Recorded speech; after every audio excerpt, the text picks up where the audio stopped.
welcome to the session on flipped classrooms. Let's take a look here a little bit at the history of the flipped classroom. So in the traditional classroom, as you can see in the image, the lecture took place. The teacher, as the people who've been really promoting flipped learning said, was the sage on the stage. So the person, the bearer of all knowledge, telling the students the information.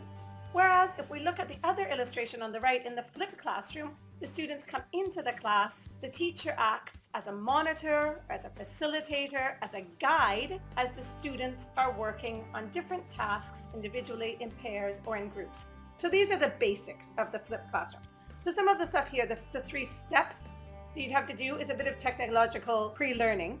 Classroom assistance, as we said, guided activities. And then as it said here, an addition could be enrichment activities where they might go to a lab or do a project or do a field trip or do an activity between 2 classes. So planning a flipped classroom, somebody was saying, well, how do we put it into practice? First things first, have you got digital resources at home and at school? The next point, really important too, you don't have to do all of your lessons with flipped learning. You can decide which lessons best apply themselves to. So if you're doing the animals unit, it might be as simple as watching a farm animal video, circling the animals that they saw when they watched the video, coming in the next day and discussing the animals they like best or whatever it is. Important next step as well. Explain the method to the students, to the parents, to your co-workers, so that they know what's being expected of them and why you're trying this new methodology.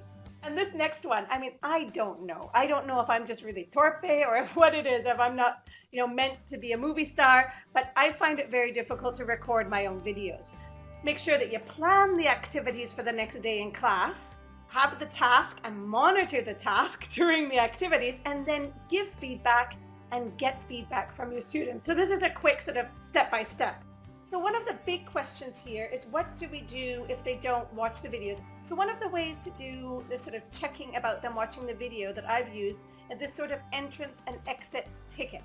So it's not actually a ticket, but what I do is I have students at the door of the classroom with a list of questions, and as people are coming in the classroom, or if I arrive in the classroom, they walk around the classroom asking questions, and they have a list of questions and answers to ask their partner. So some of the things here that we could do in the ELT class that could be done on video at home. Obviously grammar points. So especially if you're getting up to quinto and sexto de primaria, or if you work in ESO or in higher levels, you can use, writing templates. You can explain to them how to write something and then have them do the writing in the class instead of doing the writing at home. You can have them investigate different genres of writing. You can have them look at exam skills if they're getting, these are for older learners, looking at exam skills. Give some background reading for the topic or for the class. They could also watch a story.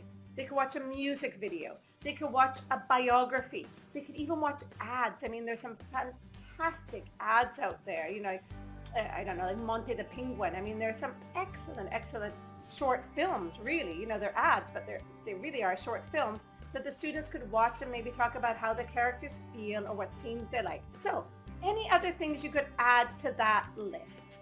I like this point here about culture. I think that's a very good one. Like, if you're doing Christmas or you're doing Halloween, they could watch a cultural video or a festivals video at home. We've got vocabulary, grammar, reading stories, good, the colors, the numbers, fantastic. And then here, keep in mind, we often talk about the importance of that. And when we talk about watching videos or using videos for homework, I got this from my friend Robert Quinn, I think we need to think of the VAT, but the value added to teaching. So please don't just be putting on videos for the sake of putting on videos. Don't be sending them home to watch horrid videos that are too long, are not well recorded, just for the sake of doing a flipped lesson. And just to close off, just to sort of end the seminar here, when the world inside schools looks so different to the world outside schools, what are we preparing students for?